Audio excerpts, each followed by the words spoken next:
আসসালামু আলাইকুম। Hello everyone, welcome to daily delights with Zohra.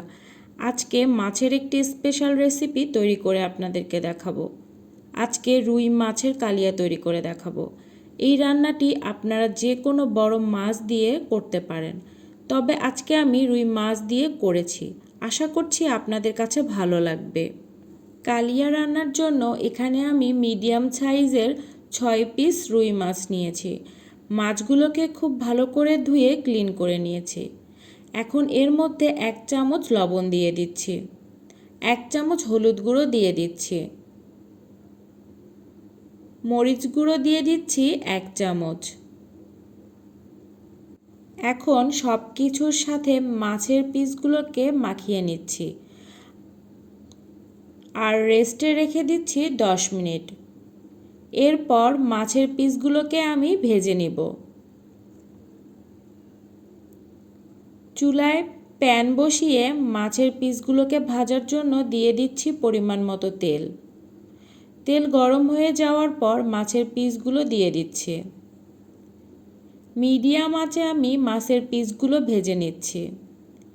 এক পাশ ভাজা হয়ে গেলে উল্টে দিচ্ছি। এক একটা পাশ আমি 3 মিনিটের মতো সময় নিয়ে ভেজে নিচ্ছি।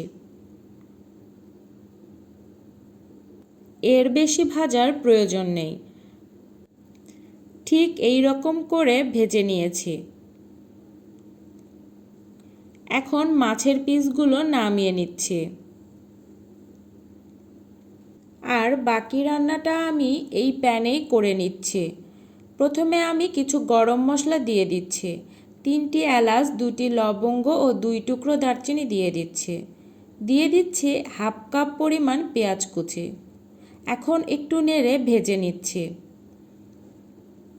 হালকা কালার চেঞ্জ হয়ে আসলে দিয়ে দিচ্ছি আদা, রসুন ও পেঁয়াজ বাটা। আমি সব কিছু একসাথে বেটে নিয়েছি। এখানে 1 চামচ রসুন ও হাফ চামচ আদা বাটা আছে। দিয়ে দিচ্ছি স্বাদমতো লবণ। 1 চামচ মরিচ গুঁড়ো দিয়ে দিচ্ছি। হলুদ গুঁড়ো দিয়ে দিচ্ছি 1 চামচ। জিরা গুঁড়ো দিয়ে দিচ্ছি 1 চামচ। এখন সব কিছু নেড়ে মিশিয়ে নিচ্ছি। এই পর্যায়ে দিয়ে দিচ্ছি 2 চামচ বাদাম বাটা। হাফ কাপ টক দই দিয়ে দিচ্ছি। বাদাম ও টক দইয়ের সাথে সব মশলা নেড়ে মিশিয়ে নিচ্ছি। মশলা ভালো করে কষানো হলে তেল উপরে উঠে আসলে দিয়ে দিচ্ছি আগে থেকে ভেজে নেওয়া মাছের পিসগুলো। একটু নেড়ে মাছের পিসগুলো দিয়ে দিচ্ছি। এখন একটু সময় নিয়ে মশলার সাথে মাছের পিসগুলো কষিয়ে নিচ্ছি। এই কাজটি সাবধানে করতে হবে, নয়তো মাছের পিসগুলো ভেঙে যেতে পারে। 5 মিনিট সময় ধরে আমি কষিয়ে নিয়েছি। দেখুন মাছের গায়ে মশলাগুলো মাখা মাখা হয়েছে। এই পর্যায়ে 1 কাপ পানি অ্যাড করে দিচ্ছি। যেহেতু কালিয়াতে বেশি ঝোল রাখতে হয় না, তাই পানির পরিমাণটা একটু বুঝে দিতে হবে। 10 মিনিট মিডিয়াম আঁচে জাল করে নিচ্ছি। নামানোর আগে দিয়ে দিচ্ছি হাফ চামচ গরম মশলা গুঁড়ো আর কিছু কাঁচামরিচ ফালি দিয়ে দিচ্ছি। কাঁচামরিচ দিলে ফ্লেভারটা খুব ভালো আসে।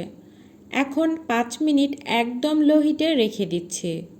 তেল উপরে উঠে এসেছে আর ঝোলটাও মাখা মাখা হয়ে গেছে। এই পর্যায়ে নামিয়ে নিচ্ছি। তৈরি হয়ে গেল রুই মাছের কালিয়া। এইভাবে বানিয়ে ভাত অথবা পোলাওয়ের সাথে পরিবেশন করতে পারেন। আমার আজকের রেসিপিটি কেমন লাগলো অবশ্যই কমেন্ট করে জানাবেন। নতুন নতুন রেসিপি পেতে পাশে থাকুন। আজকের মতো বিদায় নিচ্ছি। আল্লাহ হাফেজ।